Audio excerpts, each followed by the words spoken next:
boy we kelekwa m ndị Igbo ibe m ụbọchị mara unu mma. Ndị Igbo ibe m unu lee anya unu ga-ahụ ebe onye nwe imo nọ. Onye nwe imo nọ nga ọkpa ala today. Ya wo ebe Zion wo evangelist Chukwuebuka Obi n'ụga Zion. For so many people na-akpọ onye nwe imo onye biko ka ihe na-eme here. Onye ke ko shadi here. Msemba na aga m abịa live today.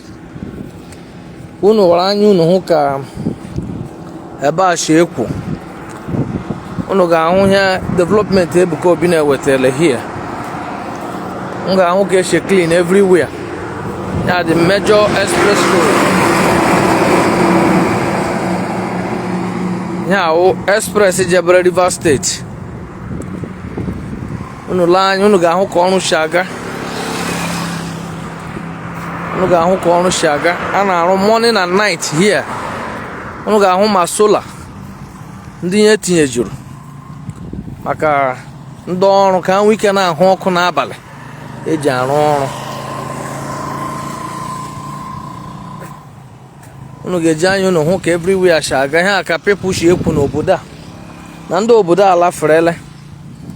Ya 2 weeks ago ebe a niile wa ọhịa. Otu na ahụla ihe Zion ministry wetara na Imo State. Unu ji anya unu ahụ ka o si aja otu a ka ọrụ si aga. Otu a ka everywhere si azụ ka ahịa. Even ebidebe ebide ma ndị obodo ma ndị na-eghe buns ma ndị na-ere other things ha eburupụta here ha erecha naanị na ndị rụrụ ọrụ na aram ya afroje na Zion bịara abịa. So for so many of you na-ajụ onye nwe imo eziokwu na Zion bịaga Imo State. Werekwa na anya unu hụba the city. All Zion city dị here. About the too big. So biko ọ bụrụ na Bobble nwetara video ị ga-eti aka share ya maka ụmụnne anyị ndị na-eshi ọgụgụ. Onye biko mere anyị live video ka anyị dị sure na Ebuka Obi bịaga abịaga. All the too big ọ na pọtọpụta juru everywhere. Aka mụ ịbakwa inside. Ya live video. Ka anụ awụ live video. And today's date is 20th of July. Onye mege this video. So for ndị na-eshi agụgụ ọkwa eziokwu na Zion bịaga abịaga. Ọ eziokwu ụmụnne m. Ọ eziokwu Zion bịaga abịaga n'eziokwu. N'hụrụ ka everywhere dị. So onye ọbụla lọvụrụ ihe Ebuka Obi na-eme ya continue na-akpere Ebuka Obi ekpere. Na ọ dịghị easy iweta this development n'Imo State. Ebe a wụ ọhịa before. Ebe a wụ nnukwu ọhịa. Even aka na-arụ na-abịa inside. Agwa nga na ndị ọkpaala ndị amaala ala ferele ndị nga ọkpaala ala ferele. Ya because gọọmenti aga emelide ụdị ihe Ebuka megara these people. Gọọmenti aga emeliri obodo a ihe Ebuka Obi megara ha. Unu hụrụ ihe ka ọrụ si agaga here. Enwe ụdị security chọrọ, enwe ụdị army, police chọrọ ị na-aga ahụ here. No here make sure na a na-echekwa ndụ ụmụ mmadụ ndị na-arụ ọrụ here. Otu a ga-esi tinye solar, tinye kamera eji watch everything imeghe here. Ile anyị ga-ahụ kamera na everywhere. Nke a wụ lekwe tad, lekwe Zion. So onye ihe Ebuka Obi dị mma n'obi. Na Chineke ga-agọzi onye a na ọ dịghị ize. Anyị wawu ndị Igbo anyị dị grateful inwe such opportunity. I am very very grateful because side enwuru ụlọ ọkụ moto niile unu hụrụ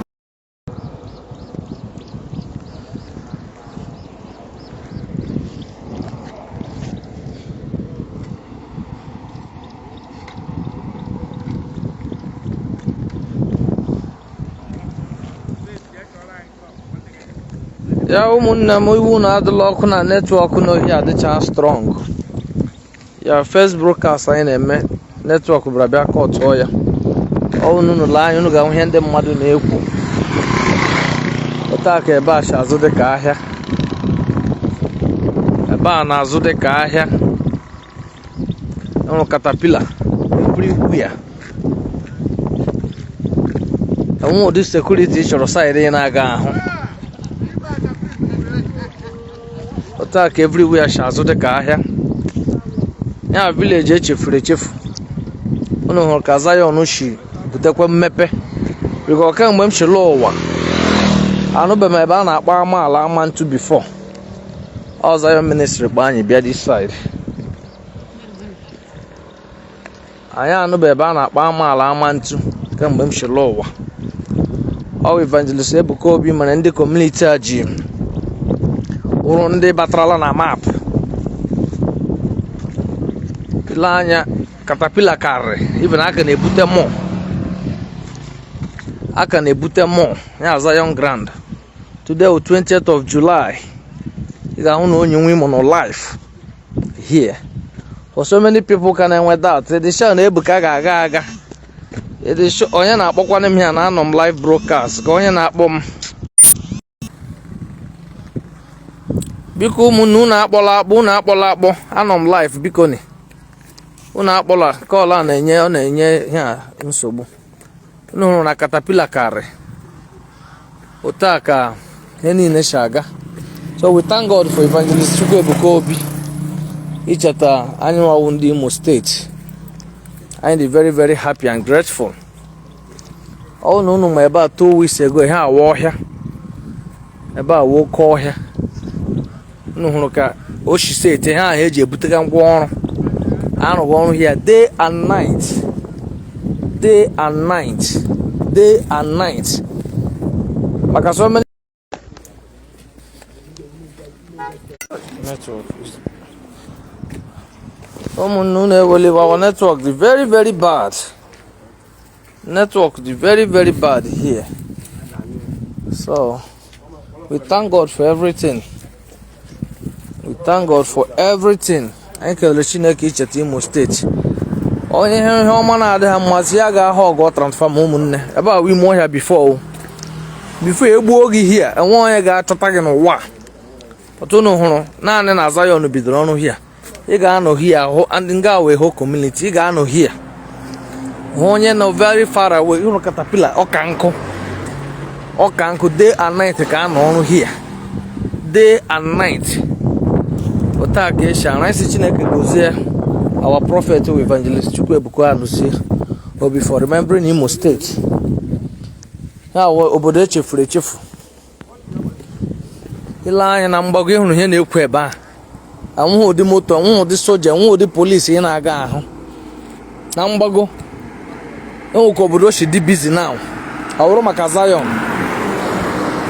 Ile anya enwụghị ụdị military polisi ị na-aga ahụ here. Ọ bụrụ maka Zion. Everywhere nwụrụ ọkụ. Ebuka abebe ya adị like this o. Naanị ọrụ ka aka na-arụ. Ọ rụzie na Zion ji okwu ya na Chukwu Ebuka ji okwu ya atọ here. Ebelebe egbuo. So funu na-akpọ onye nwe Imo. All these my followers bicha America. Ndị oshi agụgọ. Ndị America na-eme ọgụgọ too much. Ede sha na Ebuka ga-aga. Ndị London. Ka ndị America ọgụgụ unu na-adị too much. Ede sha na Ebuka izga ihe ndị a lekwu ya. Ọ maka unu ka m kwubịa here today. Iji ndị a na-eso onye nwe Imo. Shi America akpọ ma onye ede sha. All life taa 28. Ya mgbe m ji bịa life. Unu mana onye a na-like ije life. Ọ maka unu ka m kwubịa life today. Dịka ngoshi unu no life. Today is 28th. Ịhụrụ ka moto shi line ya. Ịhụrụ ka moto shi line ya. Otaa ka o shi dị. A na-arụ ọrụ na-aba n'ime ime. Taa ka eshi tinye sola ka ndị na-arụ ọrụ nwee ike na-ahụ ụzọ n'abalị. Ịhụrụ n'ụzọ adịla busy. Everywhere adịla busy. Otaa ka this place shi dị now. So ha rụrụ ọrụ here day and night. Ma ndị na-ere buns, ma ndị na-ere chinchin n'obodo a. Ebe a ka a na-evuza ahịa azụ na ahịa azụbala here already. So ihe onye nwe Imo kwe eme this video maka ndị osho agụgụ. Onye dị show na Ebuka ga-abịa. Ọkụ unu were anya unu hụ na Zion abala here alive. So ọkwa na inwe ya plan ịgba property ebe a. Ọkwa na aka ị nidiri ime ya. Maka ọ nwere ike from next month. This place nwere ike irukwe 20 million. With ihe mege here. Ọ nwere ike before next month asị gị wede 10 million bịa gba one plot here. Gị bebo ya. Ka ọkụ unu hụ the development Ebuka butere here. ọ sị na here ga-adị ka Dubai City. So ndị na Amerịka ndị na-eshi agụgụ onye ịdị sha na here wee eziokwu were na anya unu hụ ya na o wee eziokwu. Ọ maka unu ka m kwa emege live video na onye a na-like ime live video. Ọ maka unu ka eji eme live video. So ọ bụrụ na enwe onye nke gị chi isendịta here, ị nwekwara right isendịta ya bịa gbara ala. Mgbe ala ka dị n'ọnụ dị mma ị ga-enwetali this side. Anything after August, ala here nwere ike iru 10 million. Maka ihe ka moto na-ata, ihe ka people na-agba abịa. Maka ịgụgụ hụ nga nwere more than 50 to 100 caterpillars ịrụgụ ọrụ. Ị ga-ajụ gịnị na-eme. Otu a ihe esi emege ihe ka esi emege na mgbada. Otu a ka esi emege n'ime ime. So ọgụnwa nọ na-eshi agụgụ onyi ịdị sure o were n'anya gị hụrụ ya. So ị ga-agwa onye location isha watch onye nwe imo. Ọ bụrụ na ihe prophet na-eme ihe adịghị obi mma, ị nwere right ikpere ekpere ndụ ogologo. Si Chineke wepụrụ ya ndị ọjọọ nye ogologo ndụ. Maka na ọ ya ma onye chetara this community chetakwa Imo State. So ọ bụrụ na ihe prophet Ebuka Obi na-eme, it doesn't matter we like church Ebuka or we like church Ebuka, but for the fact na o wetara development n'ala Igbo, ị need love ya. Ị need love ya na ọ ihe ọma ka ọwụ. Ebe a we mụọ here before. Egbuo gị here before 2 months ago. Enwe onye ga-ama ebe ị nọ, but no Ebuka Obi mere ahịa niile ịhụrụ zụga ahịa ji azụ. Ndị obodo na-aghecha akara ha eburu bịa here erecha ya. Ndị obodo shie ma ha eburu bịa naanị ndị ọrụ. Ọ bụrụzie na Ebuka bịara here ma ụda ahịa ga-azụ here. So why onye nwe imo ji eme this video wee gwa gị gụwa na-eshi agụgụ na life ka ọwụ. Aga m aka otu vidio mgbe na-adịghị anya. Ekpere anyị Chineke gozie Ebuka Obi nye ya na family ogologo ndụ. For ya nwe icheta ala Igbo, icheta Imo State, because ndị niile na-arụghị ọrụ here awụ asọ ndị Imo State ma Anambra ma Enugu ma Ebonyi ma Abia ma ndị Rivers ma ndị Delta ma ndị Yoruba nọ here. For ya nwe icheta ala Igbo, cheta ụmụnne anyị ha na-arụ ọrụ na-eweta their daily pay. Ọ dịghị anyị si Chineke gozie ya nye ogologo ndụ. Nye isi ike wapụrụ ya ndị ọjọọ n'ụzọ ya. Ụmụnne unu ji anya unu hụ ya all life ka ọwụ. Nke awụ na asị now ị nwere ike ịgbara ala rụrụ họteelụ here. Before you know it, họteelụ eju. Nwa ogbenye awụ ọgaranya lekwe ka everywhere shall be busy. Ihe awụ the road. Enwe ka everywhere shall be very very busy. Ile anyị hụ ebe ha na-azụ ka ahịa. Ọ na ọdị ha mma video people nọ uniform. Ota ka everywhere shall azụ ka ahịa gworo. Ota ka everywhere shall azụ ka ahịa. Ota ka everywhere shall azụ ka ahịa ụmụnne m. So unu ahụ lụ dị ka ahịa ka mbụ. Ya akwa ime village o. Ota ka everywhere shall azụ ka ahịa. Maka Ebuka Obi. So ụmụnne m wee na-adịghị anya onye nwe imo ga-aka otu video ọ ka m gwa unu ka o shi adị side a. Ụbọchị makwara unu ma gwa m location isha watch m. Gbebere na Chukwu Ebuka Obi our prophet ekpere Chineke nye ogologo ndụ na arụ isi ike. Chineke nye ogologo ndụ na arụ isi ike. Ewe bụrụ onye ọbụla like Ebuka Obi ga na-ekpere ya. Ndị ọjọọ ka ndị ọjọọ hapụ ịhụ Ebuka Obi. For ya nwe icheta community a. Ọ maka Ebuka Obi ka onye nwe imo ji mara na enwe obodo a na-akpa Amantu. Amaala dị na Ngọkpaala. Ihe alive. Today is 20th of July. So biko gwa m location isha watch onye nwe imo. For ndị na-asụ naanị chọọchị ka ọ ga-arụ, no, a ga-arụ hospital. Ọ sị na here ga-awụ Dubai City nọ n'ala Igbo. Na here ga-adị ka Dubai City nọ n'ala Igbo. So ị na-evu n'obi nọ naanị chọọchị ka Ebuka ga-arụ here. Ọ washi asọ wụ sọ chọọchị ka ọ ga-arụ. Ọ ga-arụ ma school. Ọ ga-arụ ma hospital. Ọ ga-arụ so many things. Ndị mmadụ ga-arụ họteelụ here. People ga-arụ shop. Nga ga na-azụ ka ahịa jee ebe chọọchị Ebuka Obi dị gị hụ ka o shi azụ ka ahịa. Otu a ka ebe a shi azụ ka ahịa now. Ebuka bebe life. No just na arụghị ọrụ but ile anyị hụ ka everywhere na-azụ. So onye iberibe ga-ajụ ọkwa naanị chọọchị ka ọ chị ịrụ. Also onye iberibe ga-ajụ na kwa naanị chọọchị ka Ebuka chị ịrụ. Just imagine na ndị obodo na-ere akara na-ebuzi akara ha bịa side a bịa ere. Ndị na-ere mama put na-ebu mama put bịa hịa bịa ere ya na Ebuka abịaba. Ya wụrụzie na etiri na Zion na around na ndị mmadụ abịa ji ole hịa. Ịhụ ụdị development o wetara hịa. So ọ na-anụ onye ọjọọ ga na-ajụ akwa naanị chọọchị ka a chị ịrụ. No, ma school ma hospital ma ụlọ a na-ebi ebi ma họteelụ ma ihe niile ma company ebe a na-eme mmiri Sarafic water and other things a ga-emekwa ụmụ Igbo employ naanị na ebuka arụghị ọrụ ha unu hụrụ ha busy this place dị before ebe a kwụrụ owu ebe a wụ ime ọhịa a ka na-ebutekwu ngwa onye eji arụ ọrụ ngwa ọrụ ka na-ada ọkụ unu hụ ka ebe a shi dị busy. So aga m akọ otu vidio mgbe na-adịghị anya. Ekpere m Chineke gozie Prọfet Chukwuebuka Obi fụ icheta ndị Imo. Anyị wawu ndị Imo, anyị dị grateful. Anyị wawu ndị Igbo, anyị dị grateful. Anyị si ihe ọma mebe n'ezinụlọ ya. So onye hụrụ ya ọma si ihe ọma dị ya mma, ya erughị aka. Ma ndị na-agba ọkada na kọmuniti a na-erijuzu afọ. Ịkwụsịghana na junction ha chaji ego. Are you going to Zion? Zion ebidebekwewu. But ewurele here ebe a wụọla address. Where am I taking you to? Zion. Naanị na ekilinighị ala. So ịgwazi gị ka ọ ga-adị na Ebuka Obi bra life. So ụmụnne m, ụbọchị ma arụ unu mma. Aga m aka otu mgbe na-adịghị anya. Ama aka otu mgbe na-adịghị anya. Ekpere unu ga na-ekpe Chukwu gozie our prophet Chukwuebuka Obi. Development abịala side a. Ebe a wụ amaala ntu. Ebe a wụ amaala ntu. Without Ebuka Obi ga-ama na enwe ebe a na-akpa amaala ma ya fọrọ ke ntu.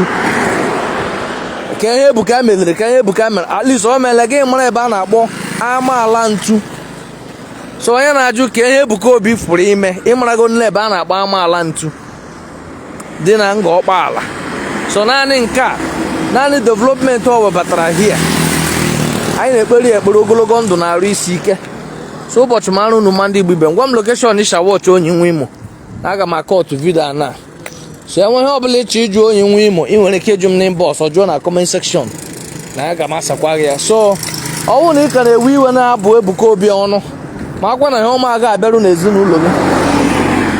Ọ bụrụ na ị nọ na social media ị nọ wee kparịa onye ọbụla, onye kwuo gị kparịa ya, ndị na-abịa akparịa onye nwe Imo, ụmụ bingo, ị ma na ihe ọma ga-eru gị n'aka. Ọnwụ nwa dị nwa okorobịa ibe gị mege ihe a. Ọnwụ ịtọrọ atọwa onye mege ihe a butere development. Lekwe ka everywhere shazụ ka ahịa. Gwa m ụdị moto ị chọrọ ị na-aga ahụ na mgbada. Lekwe ka ibi n'ime ebe ahụ hụ ndị mmadụ juru here. Some of these people si Rivers State, some of these people si Abia State, some of them si Lagos. Ọ maka Zion ka people ji get here. So ụbọchị mara unu ma ndị Igbo m, gwa m location Isha watch m. Aga m akọ otu na